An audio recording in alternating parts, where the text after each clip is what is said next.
কালীয় দমন লীলা আমরা আস্বাদন করতে বসেছি মা। এই কালীয় দমন লীলা এমনই একটি লীলা, যে লীলার ভেতরে দেখুন এ জগতে আমার ভগবানের অনেক প্রকার লীলা রয়েছে। যেমন আপনারা নৌকা বিলাস, দান, মান ভঞ্জন, মানে অন্যান্য অনেক মধুর লীলা আপনারা রসের লীলা আস্বাদন করেন। কিন্তু একটা কথা কি মা, এই লীলাগুলো অত্যন্ত মধুর হলেও এই লীলাগুলো কিন্তু শ্রীমদ্ ভাগবতে বর্ণন নেই। কি তাই তো বাবা? একমাত্র কালীয় দমন লীলা আর আমার গোবিন্দের সর্ব উত্তম লীলা হলো রাসলীলা। এই দুটি লীলা একমাত্র শ্রীমদ্ ভাগবতেই বর্ণন রয়েছে। তা শুন সেই মধুর লীলা আমার গোবিন্দ কেমন করে কালীয় দমন করেছিল সবটা আমরা লীলার ভেতর থেকে আস্বাদন করব। তার পূর্বে আগে গৌরচন্দ্রিকা আস্বাদন করেই গৌর হরিকে স্মরণ করি, তারপর আমরা বৃন্দাবনে প্রবেশ করব।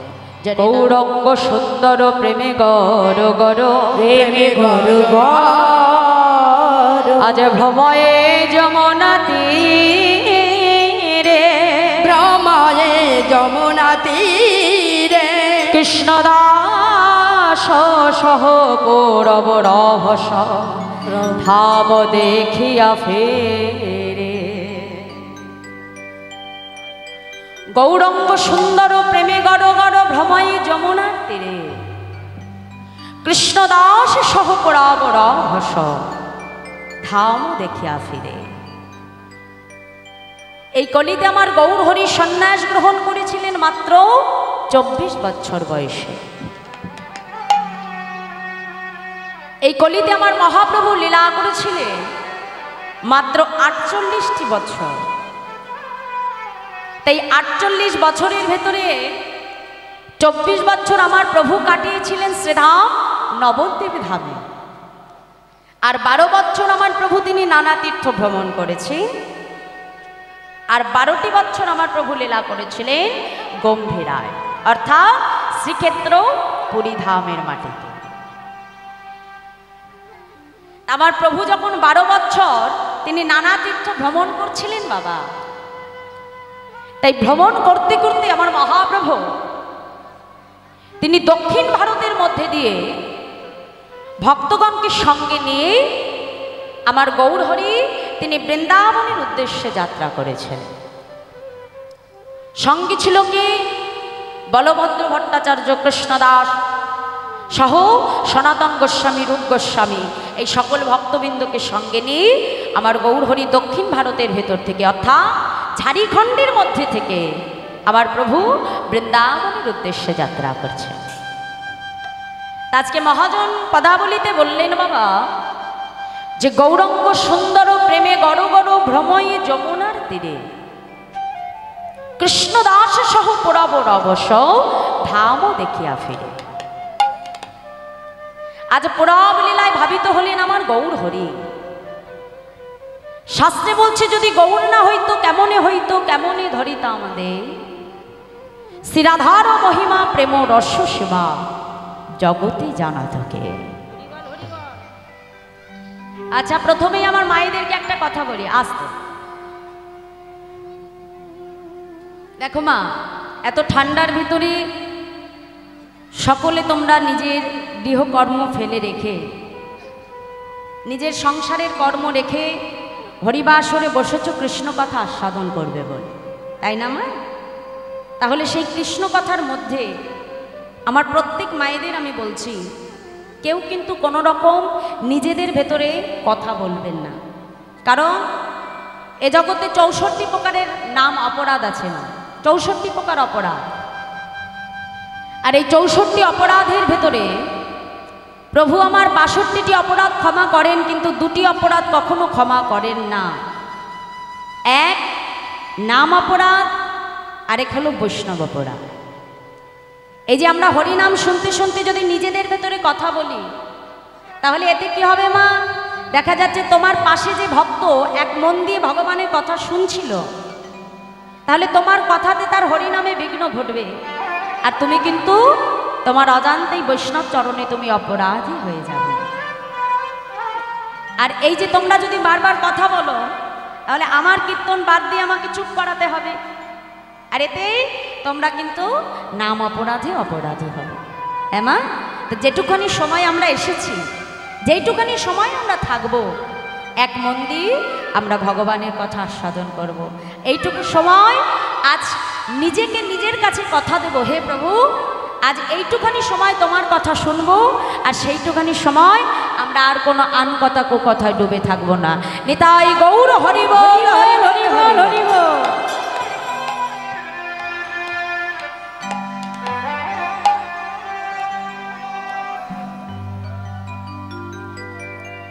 আজকে বললো যে গৌরঙ্গ সুন্দর প্রেমে গড় গড় ভ্রময়ে যমুনার তীরে কৃষ্ণদাস সহ প্রভ রভ সধাম দেখিয়া ফিরে। তাহলে এই কলিতে আমার গৌর হরি না থাকলে কিন্তু রাধা গোবিন্দ লীলা কথা আমরা জানতে পারতাম না। এই কলিতে ভগবানকে পাওয়া যায় সব থেকে সহজ পথে। এই কলিতে ভগবানকে পাওয়া যায় 9টি পথে, যাকে বলা হয় নববিধা ভক্তি। কথাগুলো সবাই শুনবেন মন দিয়ে। কয়টি পথে ভগবান পাওয়া যায় বললাম মা? বলুন দেখি কয়টি? 9টি, তাই তো? এই 9টি পথের সর্বপ্রথম পথ হলো শ্রবণ, অর্থাৎ ভগবানের কথা আস্বাদন করলে ভগবানকে পাওয়া যায়। তোমরা বলবে মা তার প্রমাণ কি আছে যে ভগবানের কথা শুনলে ভগবান পাবো? কেউ কি পেয়েছে? পেয়েছে। কে? সৌমিক মুনির শাপগ্রস্ত মহারাজ পরীক্ষিত। 1 সপ্তাহ শ্রী সুখদেব গোস্বামীর বদনে শ্রীমদ্ ভাগবত কথা আস্বাদন করে সে ভগবানকে লাভ করেছিলেন। কিন্তু শুনতে হবে কেমন করে মা? নিজেদের ভেতরে গল্প করে নয়, এক মন চিত্ত নিবেশ করে ভগবানের কথা শ্রবণ করলে শ্রবণেই ভগবান মিলে যায়। নিতাই গৌর হরি বল, হরি বল, হরি বল। দ্বিতীয় পদ কি বাবা? কীর্তন। কীর্তন করলে ভগবানকে পাওয়া যায়। তাহলে কীর্তন করে ভগবানকে পেয়েছিলেন কে? শ্রীল সুখদেব গোস্বামী। তৃতীয় হলো স্মরণ। ভগবানকে ডাকলে ভগবান পাওয়া যায়। প্রমাণ? প্রমাণ হলো সেই হিরণ্যকশিপুর পুত্র প্রহ্লাদ। ভগবানকে পেয়েছিল কত বছর বয়সে বাবা? 5 বছর বয়সে। সেখানে না ছিল তার সাধক, না ছিল তার ভজন, শুধু ছিল ভগবানের প্রতি বিশ্বাস। হিরণ্যকশিপু ছিল তিনি দৈত্য, আর দৈত্যের ঘরে জন্ম নিয়েছিল ভক্ত সন্তান। কেমন করে বাবা? কারণ তার পিতা দৈত্য হলে কি হবে? দয়াধু ছিলেন ভক্তিমতী।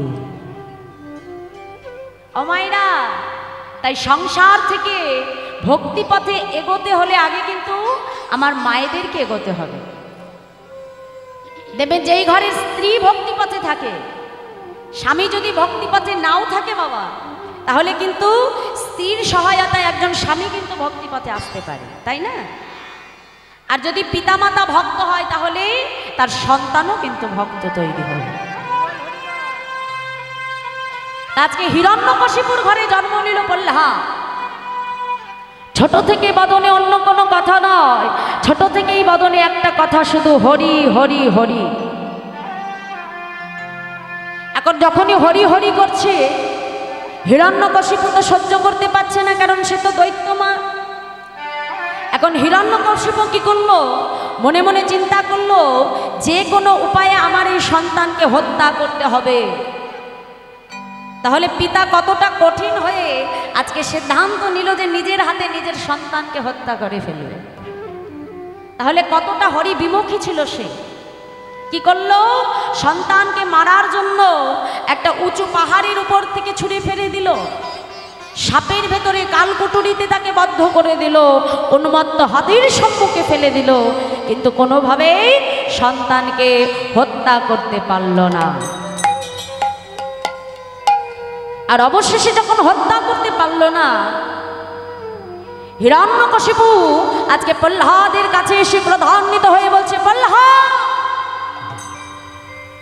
প্রহ্লাদ, তুমি যে বলো তোমার হরি সর্বত্র বিরাজমান, আচ্ছা প্রহ্লাদ, তোমার হরি যদি সর্বত্র বিরাজ করে তাহলে আমায় তুমি বলতে পারবে এই ফটিক স্তম্ভের ভেতরে তোমার হরি আছে কিনা? যেই না বলেছে বলো আমাকে বলতে পারবে ফটিক স্তম্ভে তোমার হরি আছে কিনা, সঙ্গে সঙ্গে প্রহ্লাদ ছুটে এসে পিতার চরণ দুটো জড়িয়ে ধরেছে। পিতা, কে বলেছে আমার হরি ফটিক স্তম্ভে নাই? আমার হরি যে সর্বত্র বিরাজ করছে। পিতা, আছো অনল অনিলে চির নভ নীলে ভোদর সলিল গহনে, আছো পিটপিলতায় জলদের গায় শশী তারকায় তাপনে। পিতা, আমার হরি যে সর্বত্র বিরাজ করেছে। পিতা, সঙ্গে সঙ্গে হিরণ্যকশিপু ক্রোধান্বিত হয়ে কি করলো? নিজের হাতে গদাটাকে নিয়ে আজকে ফটিক স্তম্ভের ভেতরে যেই না বাবা আঘাত করেছে, ফটিক স্তম্ভ ভেঙে গিয়ে ভগবান তার ভেতর থেকে নৃসিংহ রূপ নিয়ে ভগবান আবির্ভূত হলে। আর যেই না নৃসিংহ রূপে ভগবান বেরিয়ে এলে আজকে হিরণ্যকশিপুকে ধরে নিজের উরুর উপরে বসে হিংস্র নখ দ্বারা হিরণ্যকশিপুর মুখটা চিরে বিদীর্ণ করে দিলে। আর যেই আজকে পিতার বুকটা চিরে ভগবান বিদীর্ণ করে দিলে, ভগবানের ওই হিংস্র ভয়ঙ্কর রূপ দেখে আজকে স্বর্গে দেবতা পর্যন্ত কাঁপছে। আর হিরণ্যকশিপু আজকে কি হলো?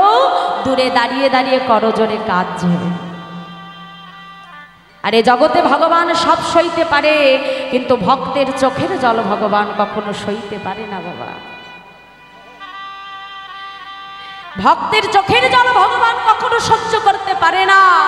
আর আজকে যখনই ছোট্ট প্রহ্লাদকে কাঁদতে দেখেছে, ভগবান আজকে প্রহ্লাদকে জড়িয়ে ধরেছে। প্রহ্লাদ,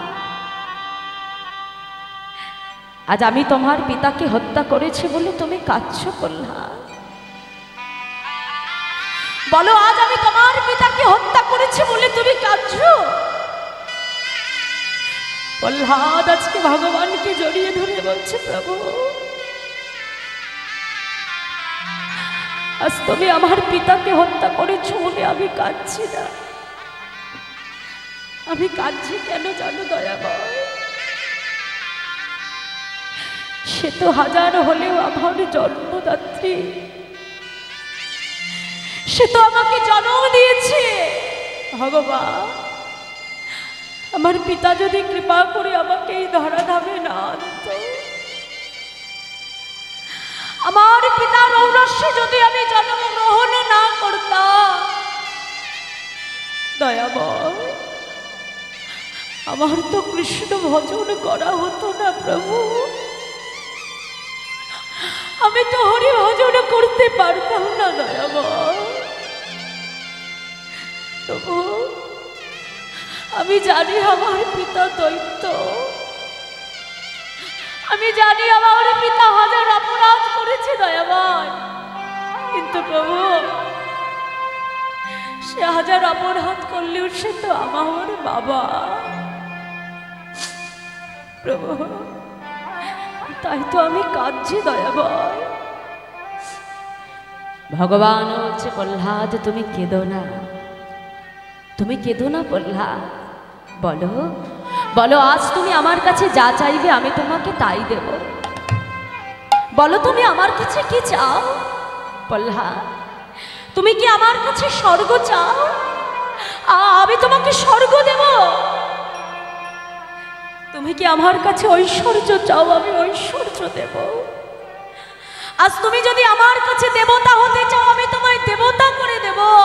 বলো প্রহ্লাদ, তুমি আমার কাছে কি চাও? ছোট্ট প্রহ্লাদ ভগবানের চরণটা জড়িয়ে ধরলেন। দয়াময়, এই জাগতিক জগতের সুখ ঐশ্বর্য আমার কিচ্ছু চাই না। এ জগৎ সংসারে যে ভক্ত একবার ভগবান পেয়ে যায় মা, তার কি জাগতিক জগতের ঐশ্বর্যে মন বসে গো মা? তাই ছোট্ট প্রহ্লাদ আজকে ভগবানের চরণটা জড়িয়ে ধরেছি। দয়াময়, আমি তোমার কাছে ঐশ্বর্য সম্পদ কিচ্ছু চাই না প্রভু, তোমার কাছে আমার একটাই নিবেদন দয়াময়, তোমার যে রাতুল চরণে তুমি আমায় ঠাঁই দিয়েছ, তুমি আমায় কথা দাও প্রভু। বলো প্রহ্লাদ, তুমি কি চাও? শুনবে প্রভু, শোনো তবে। প্রভু তোমার চরণ ছাড়া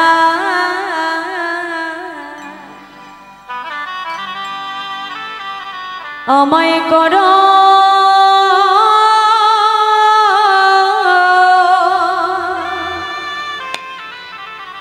করোনা গো,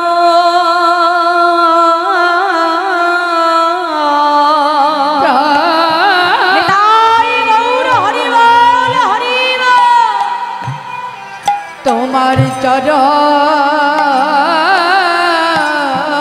ছাড়া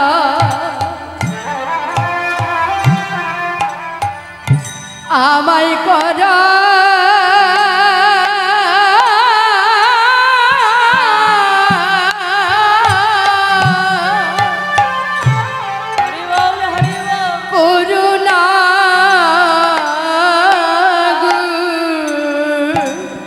শুধুই জন্মে না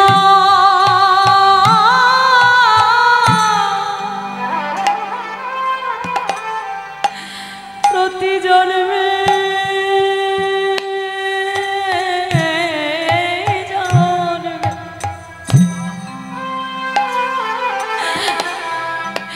কেন তোমার চরণ সেবা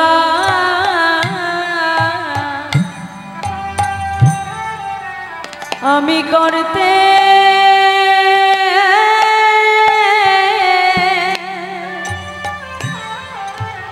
করতে পারি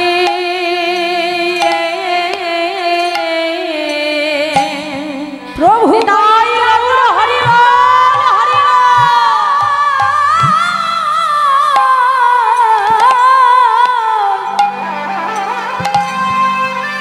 প্রতি জন্মে জন্মে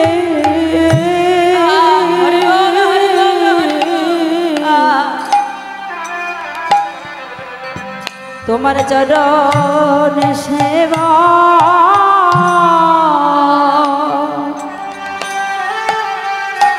করিতে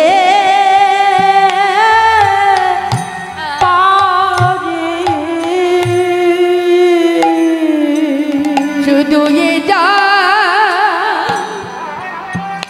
জানবি না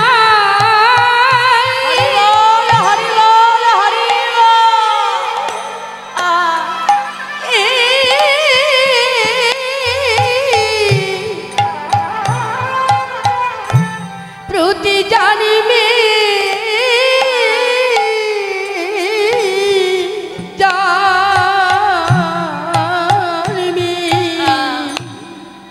তোমার চরণ সেবায়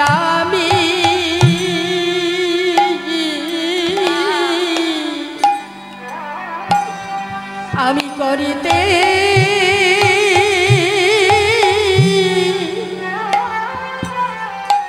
করিতে পারি শুধু এ জন্মে না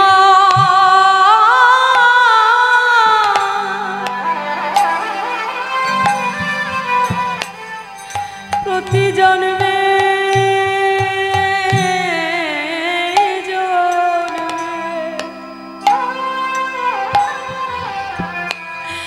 তোমার ওই চরণে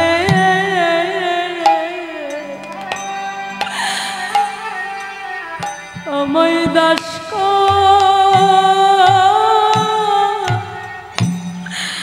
দাস করি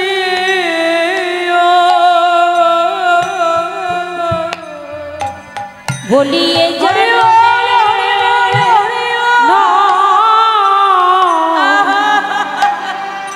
প্রতি জন্মে জন্মে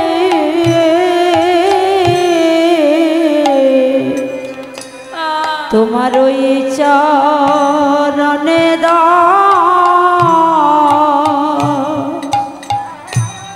দাসে করে রে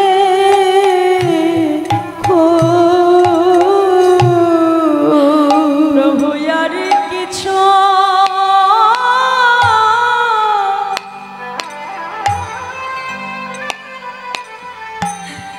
চাই না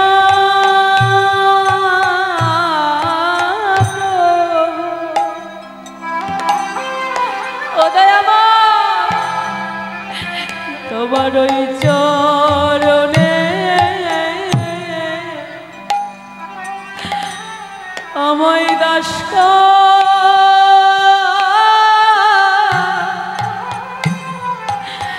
দাস করি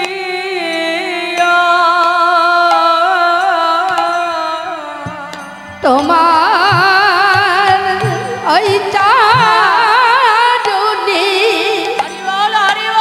আমার এই প্রার্থনা যেন কৃষ্ণ বলে আমি কাঁদতে পারি। তোমার ওই চারুনি আমি জানাই রাখি যেন কৃষ্ণ প্রাণ কৃষ্ণ বলে এ জন্মে নয় পতি জন্মে জন্মে যেন কৃষ্ণ বলে আমি কাঁদতে পারি। তোমার ওই এই নিবেদন প্রভুয়া কিছু চাই না প্রভু। তোমার ওই কারণে আমার এই প্রার্থনা যেন কৃষ্ণ বলে কাঁদতে পারি। আমি আর কিছু চাই না আমি যেন কৃষ্ণ বলে গাইতে পারি। নিতাই গৌর হরি বল হরি বল। আর কোনো বাসনা না যেন নাম গাইতে গাইতে যেতে পারি। হরি ওই চারণে এই মিনতি যেন নাম গাইতে গাইতে আমি যেতে পারি। হরি ওই এই মিনতি গাইতে গাইতে যেতে পারি হরি ওই চারণে এই মিনতি আর কিছু চাই না হরি ওই চারণে এই মিনতি আর কিছু চাই না হরি ওই চারণে এই মিনতি তোমার চরণ ছাড়াই আমার করো করুণা গো। তাই এই কলিতে ভগবানকে অতি সহজেই পাওয়া যায় না। শাস্ত্র বলছে যে সবরং কীর্তনং শরণং বন্দনং দাস্যং সক্ষং পাদশবনং আত্মনিবেদনং, এই 9টি পথে ভগবান আমরা কলিযুগে লাভ করতে পারি। এই কলিযুগে ভগবানের কাছে তুমি যা চাইবে ভগবান তোমায় তাই দেবে মা। একদিন ভগবান অর্জুনকে ডেকে বলছে, অর্জুন এই জগতে কোনো ভক্ত যদি আমার কাছে ধন চায় আমি তাকে ধন দিই। এই যে বাবা আপনারা এই যে কীর্তন শুনছে, এখন যাবার সময় যদি ভগবানকে ডেকে বলে যান, হে প্রভু আমি তোমার কীর্তন শুনবো, তুমি কৃপা করে আমার বাড়িটা দোতলা আছে 4 তলা করে দাও। ভগবান বলছে বেশ তোকে তাই দেব। আবার কেউ যদি বলে প্রভু আমি সারা রাত তোমার কীর্তন শুনবো, তুমি আমার কন্যাকে একটা ভালো জায়গায় বিবাহ দিয়ে দাও। ভগবান বলবে তথাস্তু, তাও দিলাম। আমায়রা আবার কেউ যদি ভগবানকে বলে হে প্রভু আমি সারা রাত তোমার কীর্তন শুনবো, তুমি কৃপা করে আমাকে মুক্তি দাও। ভগবান বলে বাপরে বাপ, যা, এটাও দিয়ে দিলাম। কিন্তু কোন ভক্ত যদি ভগবানের কাছে এসে বলে, হে প্রভু, আমি সারা রাত তোমার কীর্তন শুনবো, তুমি কৃপা করে আমায় ভক্তি প্রদান করো, ভগবান বলল না, ওইটি হবে না। ভক্তি আমি দিতে পারবো না, কারণ ওই ভক্তি হলো একান্ত আমার নিজস্ব সম্পদ। এই ভক্তি একমাত্র আমার ব্রজঙ্গনাগণের জন্য।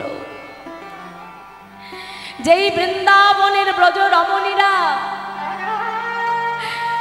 আমার সুখকে তারা নিজের সুখ বলে মনে করে, যেই আমার বৃন্দাবনের ব্রজেশ্বরীরা আমি ভালো থাকলে তারা ভালো থাকে, কিসে আমি সন্তুষ্ট হব? সারাদিন তারা নিজের কথা চিন্তা না করে তাদের দেহ, মন, প্রাণ সর্বস্ব যারা আমার চরণে নিবেদন করেছে, এই জগতের ভক্তি সম্পদ শুধুমাত্র আমি তার জন্য সঞ্চয় করে রেখেছি অর্জুন। এই জগতে ভক্ত যা চাইবে আমি তাই দেব, কিন্তু কোন ভক্তকে আমি ভক্তি দেব না। অর্জুন বলছে, প্রভু হে মাধব, এ জগতের মানুষকে তুমি এত কিছু দিতে পারো, কিন্তু ভক্তি কেন দিতে চাও না প্রভু? ভগবান কত সুন্দর কথা বলছে দেখুন বাবা। অর্জুনকে ডেকে বলছে, অর্জুন, দৈবে হে সগুণময়ী মম মায়া দুরাত্তয়া মা মে বোঝে প্রপদ্যন্তে মায়া মেতাং তরন্তি। অর্জুন, এ জগতে সব বস্তু দেবার সঙ্গে সঙ্গে একটি বস্তু আমি প্রদান করেছি, সেটা হলো মায়া। ওই মায়া যতক্ষণ জীবের ভেতরে থাকবে, ওই সংসারী জীব যে আমায় পাবে না অর্জুন। এ জগতের একমাত্র ভগবানকে বাঁধতে হলে বাধা যায় একমাত্র ভক্তি দ্বারা বাবা। ভগবান অর্জুনকে ডেকে বলছে, অর্জুন, আমি এ জগতের ভক্তকে ভক্তি দিই না কেন জানো? কারণ এ জগতে ভক্তরা একমাত্র আমাকে ভক্তি রজ্জু দ্বারা আবদ্ধ করে নেয়। অর্জুন, এ জগতের কোন ভক্ত যদি একবার আমাকে ভক্তি রজ্জু দ্বারা আবদ্ধ করে নেয়, এ জগতের কোন ভক্ত যদি একবার আমাকে ভক্তি ডরে বেঁধে ফেলে, আমি যে জনম জনমে ভক্ত চরণের দাস হয়ে যাই অর্জুন। আমি যে নিজ মুখে বলেছি, যে করে আমার আশ আমি তার করি সর্বনাশ, তথাপিও যে না ছাড়ে আমার পাশ, আমি হই ভক্তের দাসের অনুদাস।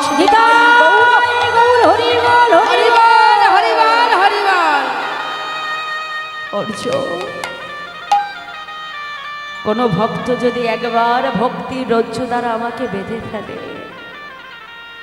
আমি যে জনম জনমে সেই ভক্তের কাছে বাধা করে যাই। তাই মাগো, এ জগতে দেখবেন আমাদের কলির জীবের সবই আছে মা, কিন্তু অন্তরে ভগবানের প্রতি বিশ্বাস ভক্তি নাই। আর শাস্ত্রে বলছে, ভক্তি যার কৃষ্ণ তার, সর্বশাস্ত্রে কয় ভক্তি না থাকিলে জীবের কৃষ্ণ দর্শনেই কেবা হয়। অন্তরে যদি কখনো হৃদয়ে ভক্তি না থাকে গো মা, তোমার সামনে এসে যদি ভগবান কখনো দাঁড়ায়, ভগবানকে কিন্তু তুমি কখনো চিনতে পারবে না। কারণ ভগবান কিন্তু আমাদের ভেতরে কখনো ভগবানের রূপে আসে না। ভগবান যে কোনো সময়ে যে কোনো রূপে তোমার কাছে আসতে পারে। তাই এ জগতে ভগবানকে চিনতে হলে আগে প্রত্যেককে আমাদের এই জাগতিক দু নয়নের সঙ্গে সঙ্গে একখানি ভক্তির নয়ন তৈরি করতে হবে। আর একবার যদি আমরা নিজ ভক্তি দ্বারা ভক্তি নয়ন তৈরি করতে পারি, দেখবেন সেই ভক্তি বলে ভগবান একদিন না একদিন তোমার কাছে এসে ধরা দেবে। নিতাই গৌর হরি বল, হরি বল, হরি বল, হরি বল। তাই আজ করুণার অবতার আমার দয়াল গৌর হরি পুরাণ ভাবে ভাবিত হয়ে বৃন্দাবনে লীলাকে স্মরণ করে আমার মহাপ্রভু আজকে ভক্তবৃন্দ সঙ্গে নিয়ে বৃন্দাবনের উদ্দেশ্যে যাত্রা করেছেন। বৈষ্ণব মহাজন বলছে, দেখো দেখো, আহা দেখিতে দেখিতে চিতে ভ্রময়ে মোহন দেখিতে দেখিতে চিতে তোমার মন আহা দেখিতে দেখিতে চিতে ভ্রময়ে মোহন দেখিতে দেখিতে রে ভ্রময়ে বলব কৃষ্ণ দাস কহে কালী করো দর্শন। আর কৃষ্ণ দাস কালী দাহ কর দর্শন। প্রভু কৃষ্ণ দাস কহে কালী দহ করো দর্শন। আজ কৃষ্ণ দাস কহে কালিদহ কহে দর্শন। প্রভু এই তো সে বৃন্দাবন, আরে তো সে হরিবল হরিবল, এই তো সেই বৃন্দাবন। আরে তো সে বৃন্দাবন। যেথায় কালীয় দমন করেছিলে এই তো সেই বৃন্দাবন। হরিবল হরিবল করেছিলে এই তো সে বৃন্দাবন। প্রভু যেথায় কালীয় দমন করেছিলে এই তো সেই বৃন্দাবন। যেটাই কালিয় দমন করেছিলে এই তো সেই বৃন্দাবন। কৃষ্ণ দাস কহে কালী দহ করো দর্শন। আর কৃষ্ণ দাসী কালী দাহ করে দর্শন। আজ দেখিতে দেখিতে চিতে ভ্রময়ে মোহন বন কৃষ্ণ দাস কহে কালী দহ প্রভু করো দর্শন। জয় রাধে। লীলা কথা আমরা আস্বাদন করব বাবা, কিন্তু তার আগে এই যে আপনাদেরই গ্রামে এত বড় একটা অনুষ্ঠান, হ্যাঁ, আজ আমার এই কমিটির প্রত্যেক ভক্ত বাবারা মিলে অনেক অক্লান্ত দিনরাত পরিশ্রমের মধ্যে দিয়ে আপনাদের জন্য ভক্তের দ্বারে ভিক্ষা করে করে এত সুন্দর বৃন্দাবন তারা তৈরি করেছে। তাই বাবা, ভক্ত সহায়তা ছাড়া, ভক্ত কৃপা ছাড়া কখনোই এত বড় অনুষ্ঠান করা সম্ভব নয়। তারা কলকাতা থেকে সমস্ত নামি দামি শিল্পীদেরকে এনে আপনাদেরকে এত সুন্দর হরিকথা আস্বাদন করাচ্ছে। তার সঙ্গে বৈষ্ণব সেবা, এদিকে গোবিন্দ পূজা, এদিকে এত বড় একটা অনুষ্ঠান, সব তারা ভিক্ষার বলেই করছে বাবা। তাই আমার কমিটি দাদা ভাইরা তাদের ভিক্ষার আচরণ নিয়ে আপনাদের মতো ভক্তের কাছে যাবে। আপনাদের যার যতটুকু সামর্থ্য দুহাত ভরে আজকে গোবিন্দ সেবা, ভক্ত সেবা, বৈষ্ণব সেবার উদ্দেশ্যে আপনারা একটু দান করে যাবেন। নিতাই গৌর হরি বল, হরি বল, হরি বল, হরি বল।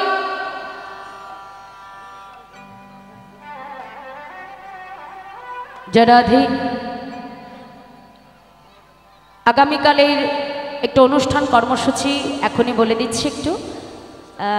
আগামীকাল 14ই অগ্রহায়ণ শুক্রবার আমি অধমা সুপর্ণা গোস্বামী আগামীকাল বেলা দুপুর 12টা থেকে 4টে পর্যন্ত আমার সূর্য পূজা আছে। তাই আপনাদের মতো পরম ভক্তের চরণধূলি দিয়ে এই অনুষ্ঠানটিকে আপনারা সুন্দর এবং সাফল্যমণ্ডিত করে তুলবেন। এবং তারপরে শান্তা দাস বৈকাল 4 ঘটিকা থেকে 8টা পর্যন্ত নৌকাবিলাস আস্বাদন করাবে। এবং তারপরে আমাদের নিত্যানন্দদা অর্থাৎ নিত্যানন্দ বন্দ্যোপাধ্যায় তিনি রাত্রির 8টা থেকে 12টা পর্যন্ত আপনাদের কৃষ্ণ সুদামা মিলন এই লীলাটি আপনাদেরকে আস্বাদন করাবে। আপনারা সকলেই নিজ নিজ চরণধূলি দ্বারা এই হরিবাসটিকে আপনারা ধন্যাদি ধন্য করবেন। নিতাই গৌর হরি হরি বল, হরি বল, হরি বল।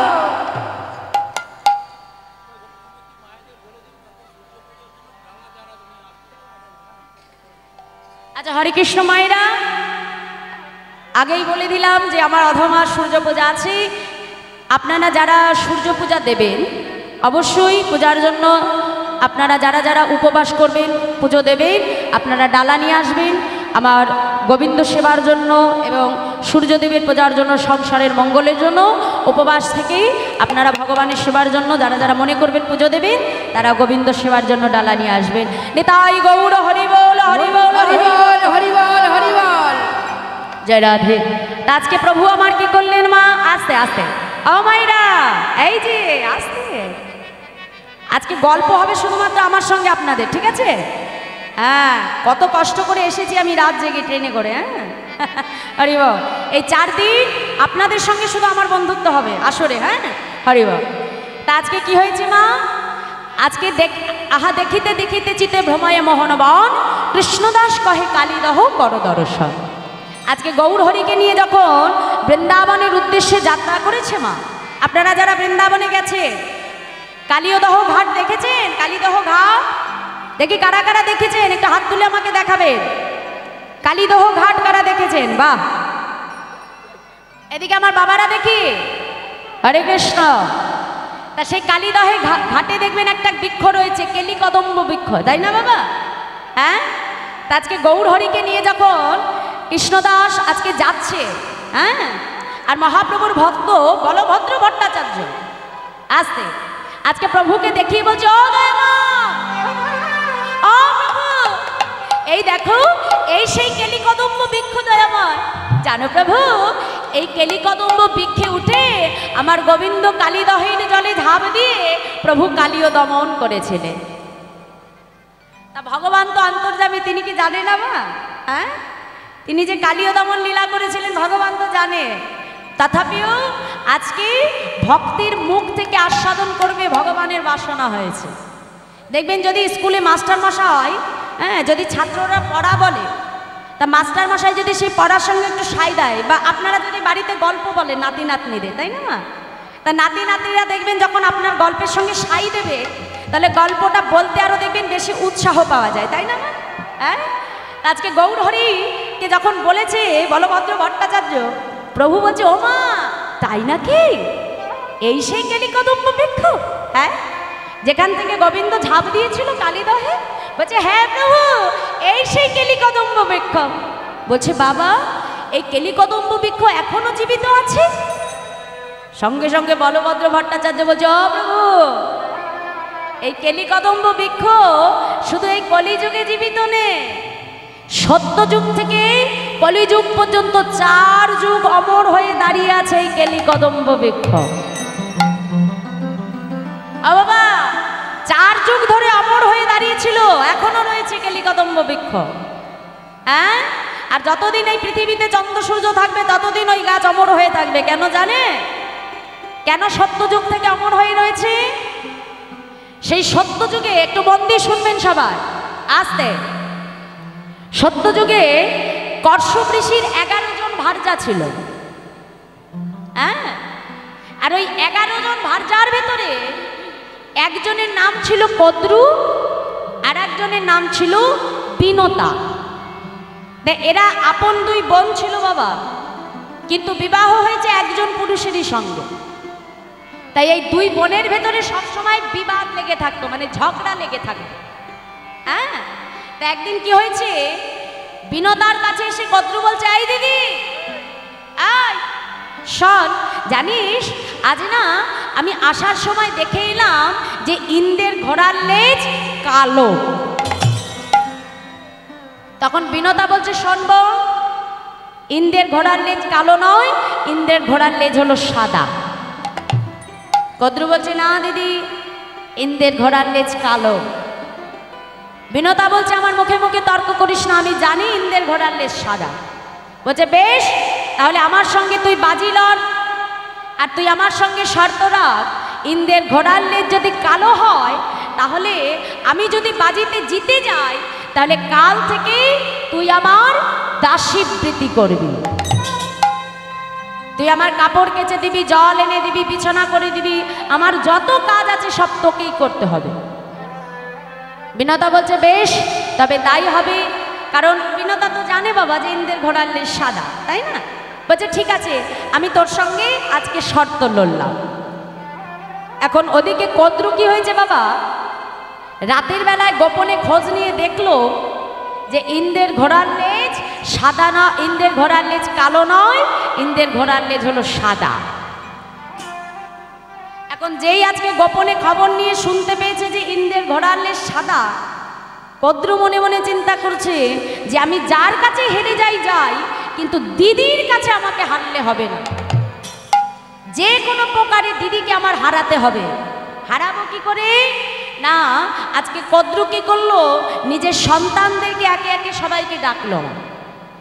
কদ্রুর সন্তান কারা জানো মা? এই সৃষ্টিতে যত সাপ আছে, সাপেদের মায়েরা হলো, সাপেদের মা হলো কদ্রু। সঙ্গে সঙ্গে কি করলো, আজকে সমস্ত সাপেদেরকে ডাকছে, বলছে আয় তো বাবা, আয় তো, আমার যত সব কালো কালো সাপেরা আছিস সব তাড়াতাড়ি আমার কাছে চলে আয়। হ্যাঁ আমায়রা, এবার যত কালো কালো সাপ আছে, কাল নাগিনী আরো যত কালো কালো সাপ আছে, সবাই মায়ের ডাকে ছুটে এলো।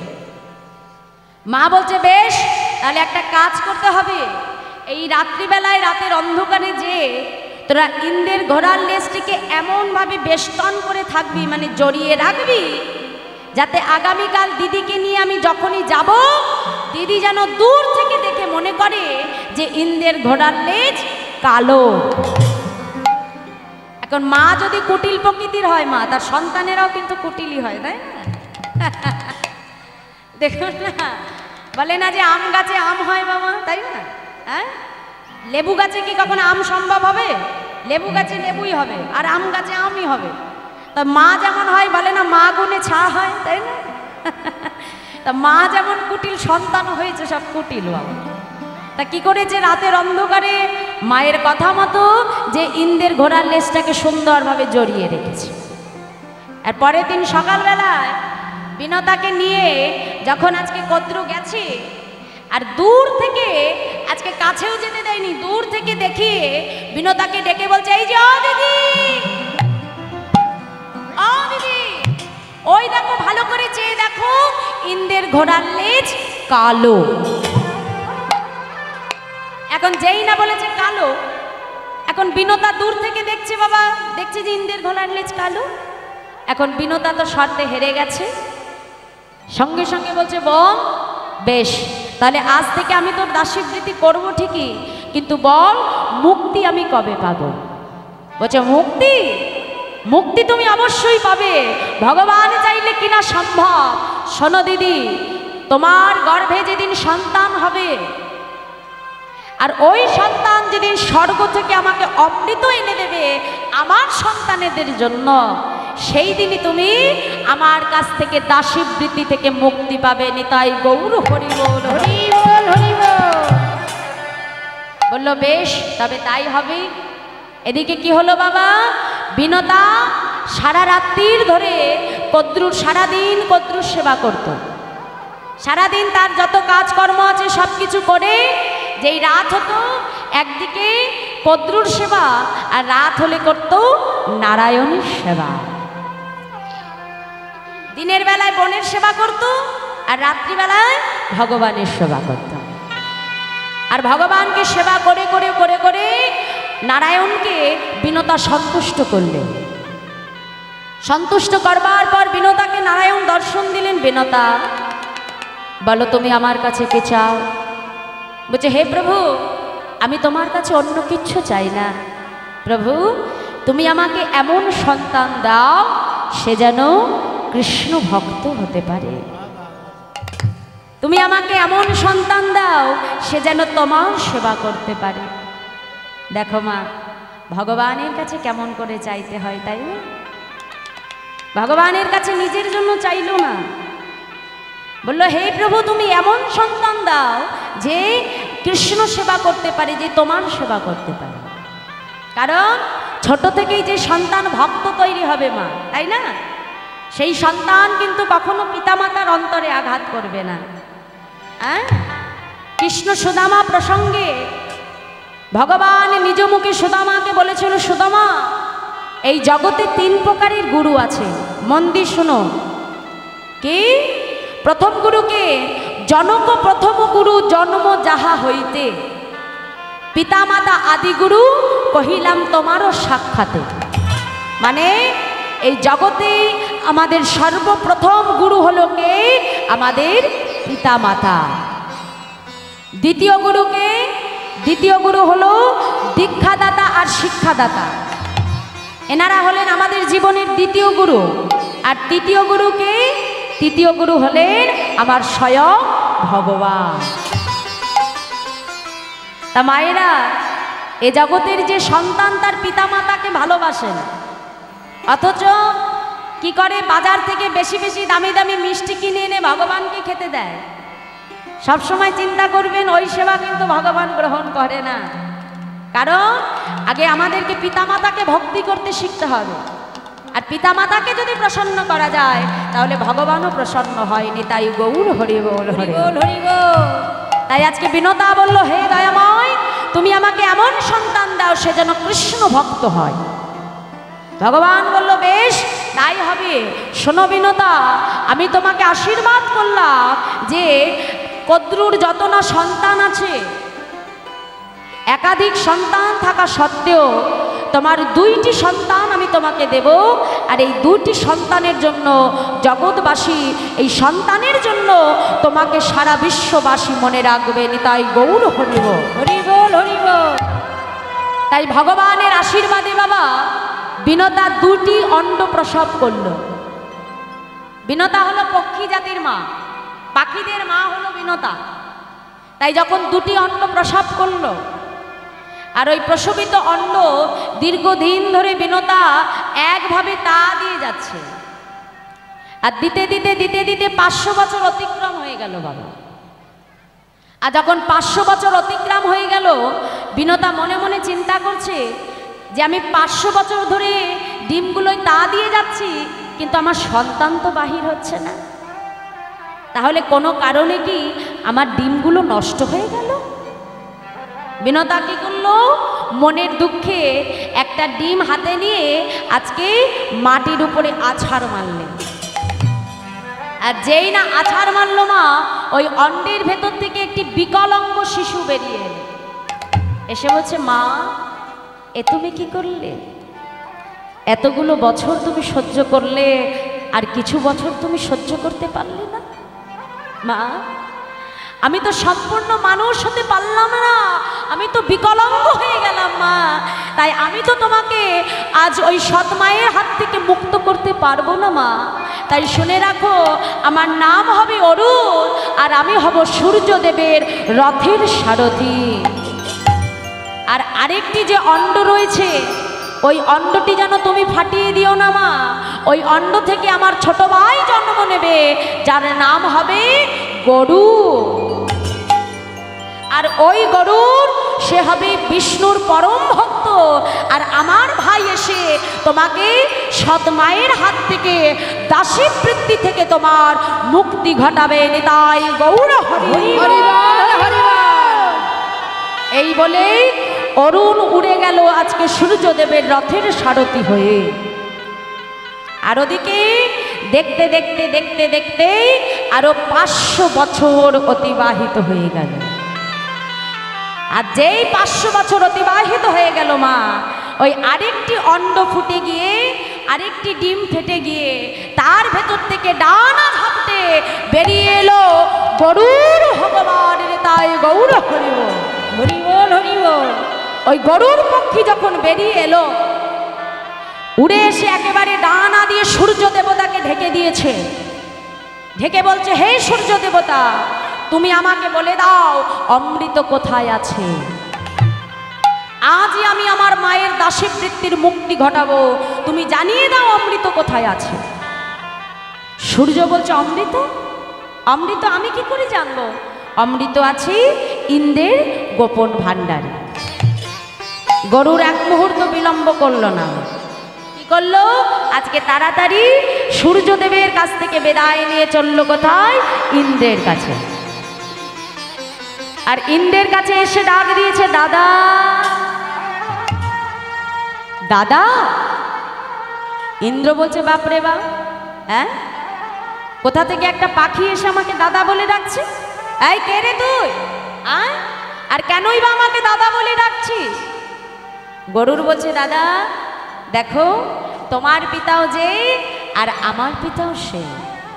হতে পারে আমাদের মা আলাদা, ইন্দ্রের মা ছিল অদিতি আর গরুরের মা হলো বিনতা, কিন্তু তাদের স্বামী একজন, সে হলো কশ্যপ মুনি। তাই তারা হলো বাবা সৎ ভার্যা, অর্থাৎ সৎ ভাই। বলছে আমরা সৎ ভাই হতে পারি, কিন্তু আমাদের পিতা একজনই। দাদা তাই তুমি তাড়াতাড়ি আমাকে অমৃতের হাড়ি দাও, আমি আমার মায়ের দাসী বৃত্তির মুক্তি ঘটাবো। ইন্দ্র বলছে, ওরে বাবা রে, হ্যাঁ একটা পাখি এসে বলছে আমায় অমৃত দাও, আর আমি অমৃত দিয়ে দেব? অমৃত হলো দেব দেবতার আহার, আর তুই একটা পক্ষী জাতি হয়ে আমার কাছে অমৃত চাইছিস? কয়দিন পরে একটা গিরগিটি এসে বলবে অমৃত দাও, আমি অমৃত দিয়ে দেব? হ্যাঁ, আমি কি জনে জনে সবাইকে অমৃত দিয়ে বেড়াবো? বলছে, শুনে রাখো, তুমি আমার দাদা হও বলে এখনো আমি তোমাকে সম্মান দিচ্ছি, আর অমৃত যদি তুমি আমাকে না দাও, আমি এক্ষুনি তোমার সঙ্গে যুদ্ধ করব। এত বড় স্পর্ধা, আমার সঙ্গে যুদ্ধ করবে একটা পক্ষী? সঙ্গে সঙ্গে আজকে শুরু হয়ে গেল ভয়ঙ্কর যুদ্ধ ইন্দ্র আর গরুড়ের মধ্যে। আর যেই না ভয়ঙ্কর যুদ্ধ শুরু হয়ে গেল মা, সঙ্গে সঙ্গে ইন্দ্রদেব কি করলো? আজকে গরুড়কে উদ্দেশ্য করে বজ্র নিক্ষেপ করে দিল। দধিচি মুনির হাড় দিয়ে তৈরি অমবস্ত্র, যাকে নিক্ষেপ করে তাকে প্রহার করে তারপরে ফিরে আসে। তাই যেই না আজকে সেই অমোঘ অস্ত্র নিক্ষেপ করেছে, সঙ্গে সঙ্গে গরুড় কি করলো? সেই বাণের উদ্দেশ্যে প্রণাম জানিয়ে, যেহেতু সেটি মুনি ঋষির হাড় দিয়ে তৈরি, দধিচি মুনির হাড় দিয়ে তৈরি, তাই কি করলো? সেই অস্ত্রের উদ্দেশ্যে সম্মান জানিয়ে আজকে প্রণাম করে নিজের অঙ্গ থেকে একটি পালক ছিঁড়ে বজ্রের উদ্দেশ্যে দান করল। আর যেই দান করলো, সঙ্গে সঙ্গে সেই বজ্র এসে পালকে লেগে পালক ভস্মীভূত হয়ে গেল, আর গরু রক্ষা পেয়ে গেল। আর যেই বাবা গরুর রক্ষা পেয়ে গেল, ইন্দ্র বলছে, বেশ, তাহলে এইবার তো অমৃত তোমাকে দিতেই হবে, কারণ বজ্র আমার কাছে ফিরে এসেছে। তাই শুনে রাখো গরু, অমৃত আমি তোমাকে দিতাম, কিন্তু তুমি যে জাতির জন্য অমৃত নিতে এসেছো তারা হলো সর্প জাতি। তাই তারা যদি অমৃত পায়, তাহলে এই পৃথিবীকে তারা একেবারে ধ্বংস করে দেবে, কেউ আর এই পৃথিবীতে বাঁচতে পারবে না। তাই শুনে রাখো, অমৃত তুমি নিয়ে যাচ্ছ যাও, কিন্তু সেই অমৃত যখন তুমি নিয়ে যাবে, ওই অমৃতটিকে নিয়ে তুমি একটা কুশের আসনে রাখবে। আর যখন কুশের আসনে রাখবে, আর তারা যদি তোমার কাছে জানতে চায় যে এটা অমৃত কিনা, কুশের আসনের উপরে 2-4 ফোঁটা ছিটিয়ে দেবে, দেখবে মরা ঘাস জ্যান্ত হয়ে যাবে। আর তাই দেখে তারা বুঝতে পারবে যে এটা অমৃত বাবা। আর যেই অমৃত দেখবে, তোমার মাকে তুমি দাসীবৃত্তির মুক্তি ঘটাবে, আর যেই তোমার মা মুক্ত হবে, সঙ্গে সঙ্গে আমার ছেলে জয়ন্ত অদৃশ্য হয়ে অমৃতের ভাণ্ড নিয়ে চলে আসবে। নিতাই গৌর করিব। কারণ বাবা, ইন্দ্রের ছেলে জয়ন্তর এমন একটা ক্ষমতা ছিল মা, যে জয়ন্ত অদৃশ্য হতে পারত। তাই ওই যে অমৃতর হাড়ি নিয়ে যখন আজকে স্বর্গরাজ্য থেকে যখন গরুর পাড়ি দিয়েছে, বৃন্দাবনের উপর থেকে আস্তে আস্তে ওই কেলিকদম্ব বৃক্ষের উপরে অমৃতের হাড়িটাকে রেখেছিল। হ্যাঁ, ওই হাড়িটি রেখে যখন কেলিকদম্বের উপরে একটু বিশ্রাম করেছিল, আর ওই কি হয়েছিল, অমৃতের হাড়িটা টলে গিয়ে 2 ফোঁটা অমৃত ওই কেলিকদম্ব বৃক্ষের উপর পড়েছে। আর ওই 2 ফোঁটা অমৃতের পরশ পাওয়ার জন্য আজও সত্যযুগ থেকে কলিযুগ পর্যন্ত সেই বৃক্ষটি আজও অমর হয়ে দাঁড়িয়ে আছে। নিতাই গৌর হরিবল, হরিবল, হরিবল। তাই বাবা, যেই না গরুর আজকে অমৃত নিয়ে এলো, সঙ্গে সঙ্গে আজকে কদ্রুকে ডেকে বলছে, মা, এই যে আমি তোমার সন্তানদের জন্য অমৃত এনেছি, এইবার আমার মাকে তুমি দাসীবৃত্তি থেকে মুক্ত করো।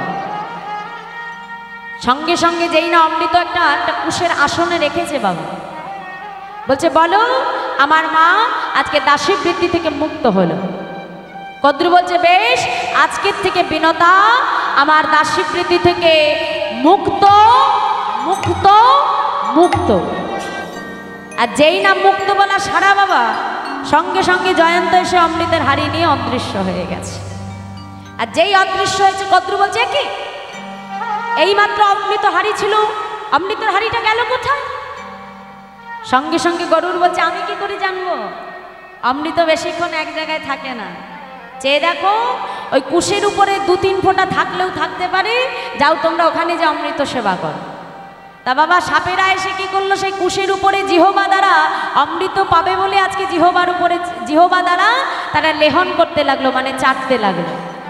আর যেই না কুশ তো ধারালো বাবা, আর যেই না কুশের উপরে জিভ দিয়ে চেটেছে, অমনি সাপেদের জিহবা কি হলো, দ্বিধা বিভক্ত হয়ে গেল। হরি বল হরি বল।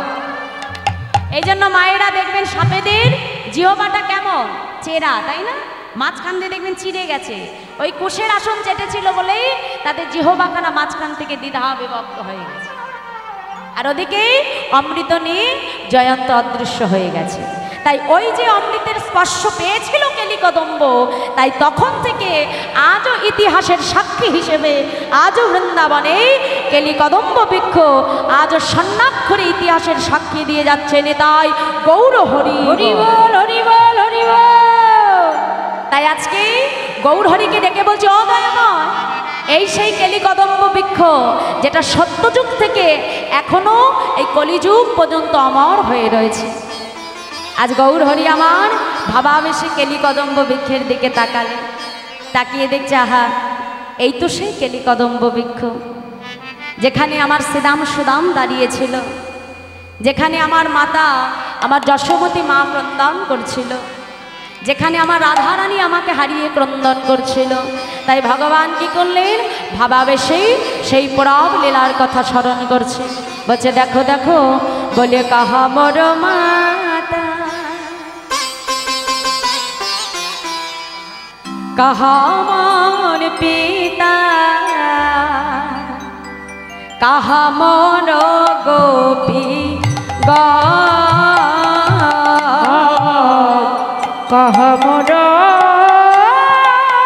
হরি বল হরি বল। কাহা পিতা, কাহা গজ গোপী